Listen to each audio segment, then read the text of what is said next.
I'm with the Department for Missing People.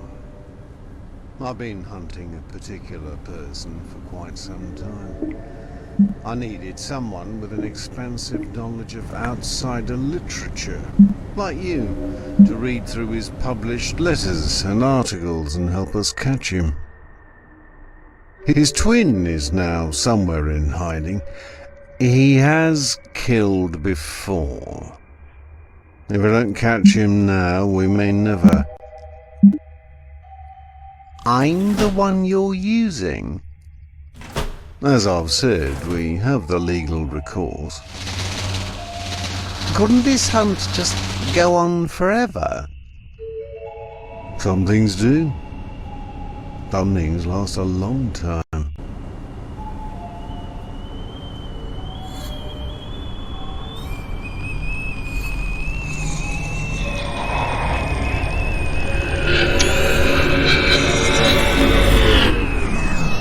Are you going to bet more than a few bolts this time, Robot 001000000100011? I'm going to bet a bit more than that, yes. How about I'm all in? He's mad crazy. Yes, I got to say. I've completely dedicated the last few years of my life with coming to this table and having made that commitment and deciding it once and for all. Now all of a sudden I can see you there. You all are right in front of me as clear as day. I never thought I'd see this clearly. I only ever saw you with brief glimpses in the dark through luminescent warm windows, in meetings, at your desk, or at my daughter's funeral. Now, you're ugly. Your breath reeks of death. I never had any childish fantasies of conquering you. Once I thought I could join you a long time ago. You're so beyond that. Around you are the bodies of my predecessors, other lives torn into your bedding. But you don't have to laugh at me in that way. Am I so pitiful that you have to smear it in my face like that? Yes, you frightened me, you hurt me. I felt your claws ripping through my soul. Yes, I'm going to die someday, but before then I'm going to have to face you eyeball to eyeball. You swept into this town like a plague. I let you have everything. My time, my words, my voice, my love. I'm lost in this metropolis of fractured endless industry you've created around a speck of truth I thought I could be a part of. I came here to tell you that I gave you Angelina in exchange for nothing. You're a cargo cult devoted to the relics of a people you don't understand, couldn't understand. I pity you destroyers.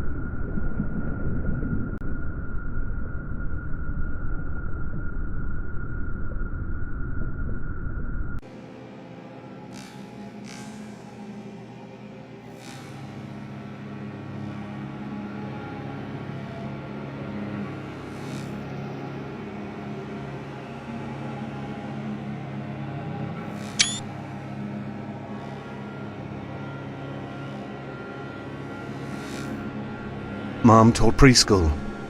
She said the kids would colour with crayons, then put black crayon all over the top of the drawing. She speculated that the black crayon felt powerful to them and was fun to use.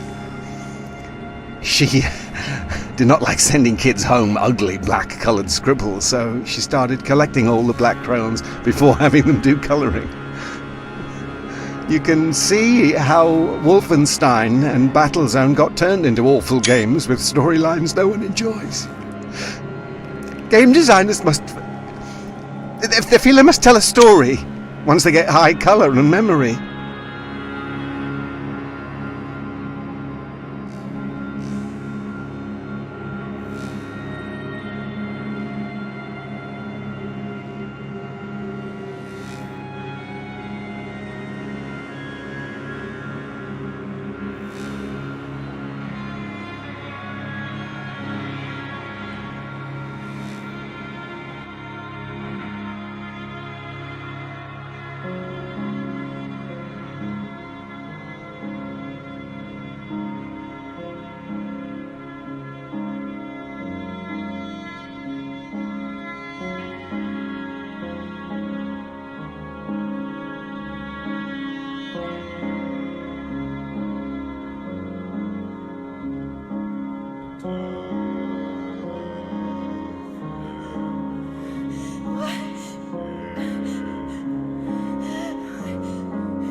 above the train tracks. I didn't say anything. I drink and eat marshmallows and Coors Light in a bathtub left outside someone's house. Later, I would cry only when it was raining. Like camouflage. Like permission. Like I could have stopped him, or her, or me, or the wind.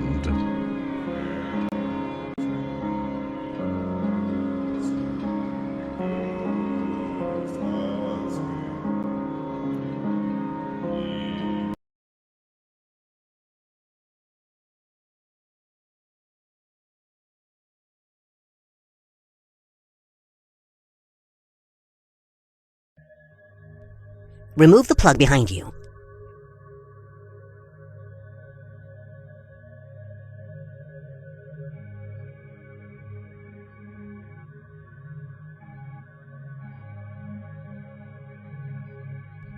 Remove the plug behind you. This is the last one. It's time for you to move on. I went out to stay with my cousins. They picked me up from the airport in Texas. It was dark by the time I landed. It was a cheap flight and we were packed in so close, and then suddenly I was in the cold night air being greeted by people I'd never met. But we acted like we knew each other with something more than Facebook posts and a birthday where I was too young to remember anything more than the green jelly we had. We drove back to the ranch, my uncle, me, and 2 cousins. It was so dark and I was trying to construct a world outside the window. The neighbor's house was burning. It was lighting up the sky like a second sunset. There was panic. We drove past and a few objects laid out on the grass and people stand clutching blankets. We didn't slow down and went back. We returned to a few beer cans my uncle had started before picking me up. We went to bed early. I was exhausted. My cousins came in a few minutes after the lights were out. They wanted to see the burnt house. Not wanting to disappoint them, I agreed to go. Sneaking out of the house wasn't too hard as my uncle was already unconscious in the living room. We arrived at the house where the house once was. It was only a few embers now. We could still feel the heat. We stood there for what felt like too long, not saying anything and starting to shiver as the night air cut through the Walmart polyester pajamas I had packed in my small bag. As we stood there, we started to see shapes that moved anonymously in the tree line, not too far away.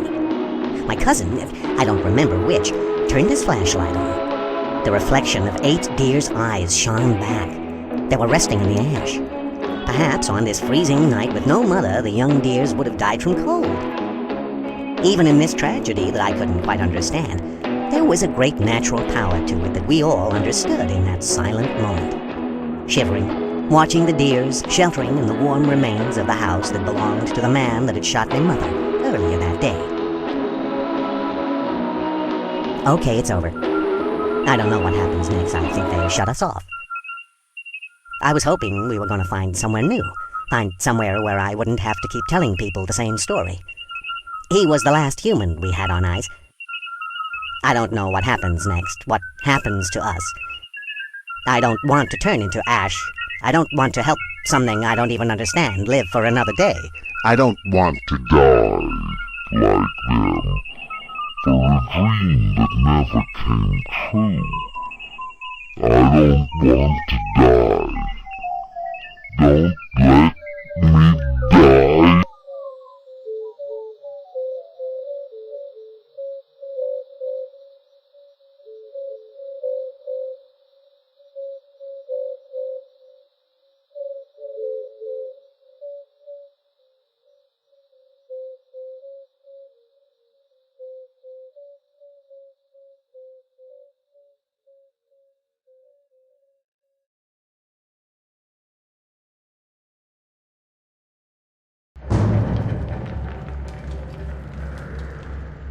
I was born on Earth. He feels like a different person now. When I was a young boy in the last days of old Earth, in the long nights of the raids, I was so naive I didn't understand why they were happening. I just wanted it to be over. It was a strained and fragile time to be a boy. There was a Jesuit down there with us. He was the first holy man I'd ever seen or heard of. I suppose I'm probably the only one here that's even heard of a man of God, let alone that one.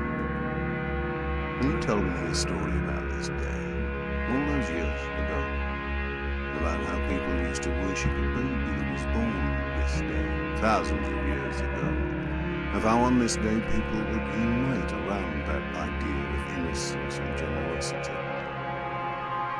I volunteered. Well, that wasn't much of a choice. The longer-term arc freezing and a 50% euthanasia rate, so my mother died and most of what I wanted in life was over. That war was different to this one. It felt like it had sides that I could understand. It was probably just my youth, but I could sense good and evil at war. We would travel at close to light speed for a few weeks at a time. It wasn't so bad. We would engage on foot on distant colonies I would never return to again. Years passed and I remembered that Jesuit every year on that day. That war faded and others blossomed into existence. Treachery and resources and misunderstandings envelop everything we had shed blood for. Somehow I survived all this. The right drop short, the fast enough surgery, and the jam would come. My time dilations made me see a lot more than the years I should have. I've outgrown the time that makes sense to me, but still, once a year, at this time, on this day, suddenly it all makes sense. There's a change around this time, around Christmas time, when all of humanity reveals its true potential, and there's peace and love and generosity, a celebration of our true potential, and the tragedy is it ends. Well, maybe not this year. This year. This year say it isn't so. Maybe we don't go back to fear and greed. Say it isn't so. Say it isn't so.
It's okay, I'm here.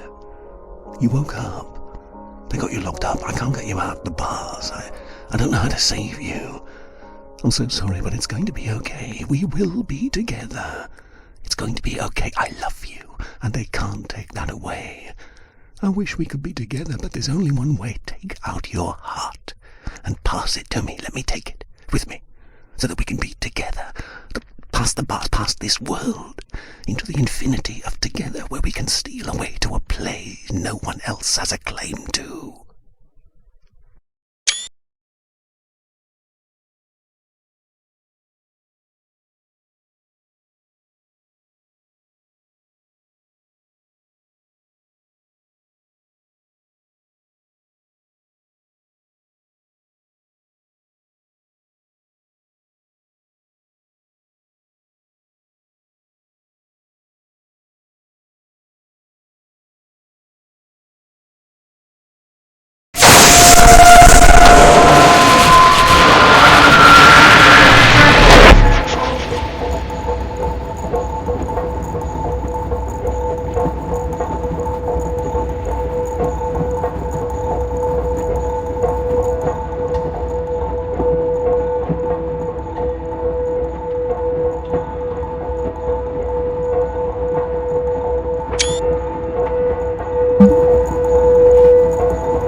There's still something I don't understand.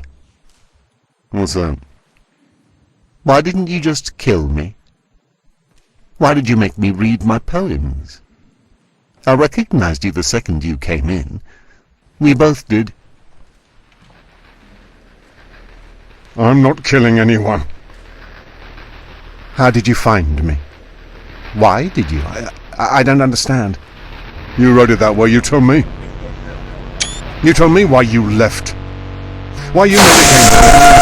Taking that key and holding it throughout the entire game. Why did you make me, if I'm just a Mixamo model sitting in a chair delivering dialogue you wrote to someone you don't know and probably don't give a fuck about? Tell me why you think your words have power. You made me a small, uncomplicated organism to a fictitious fucking twin that you abandoned in a game you should never have made. I'm the ultrasound to a bad idea. I'm your stone baby, torn out. Tell me how it ends. I thought you would kill me. Do you hear that? Do you hear? Shh, shh. That is the world ending. It's the world ending. Did you hear it? Hey? Shh, no. Listen. Listen carefully. Yeah. That's it. That's it.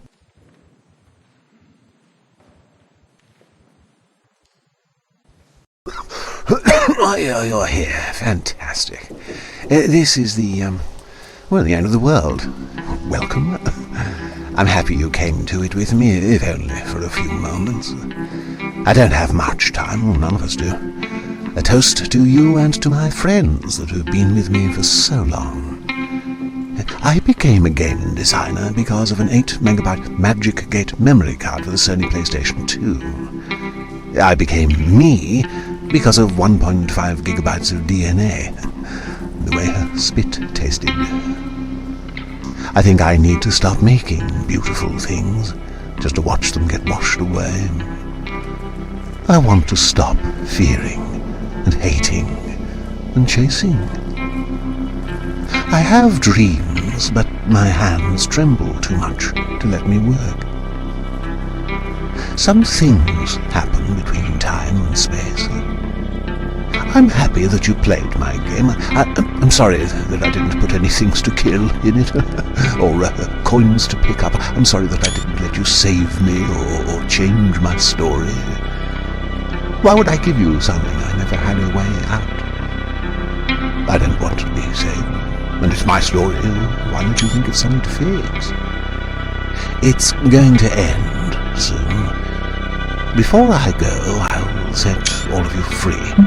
Thank you, Hamlet. Ophelia was saved from the river by the ducks.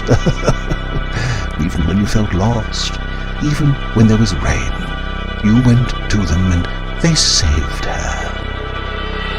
Imagine a different story. Imagine a city. A grey city. Sometimes it's hot, sometimes it snows, but in one of the thousands of homes, there's a girl who has hundreds of plants in her small flat.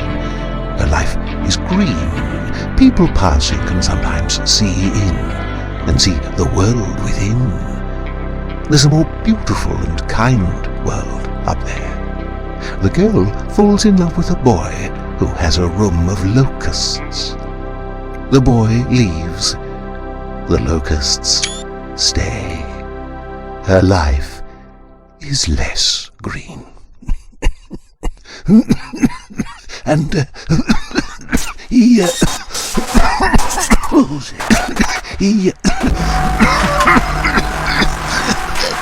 time to go.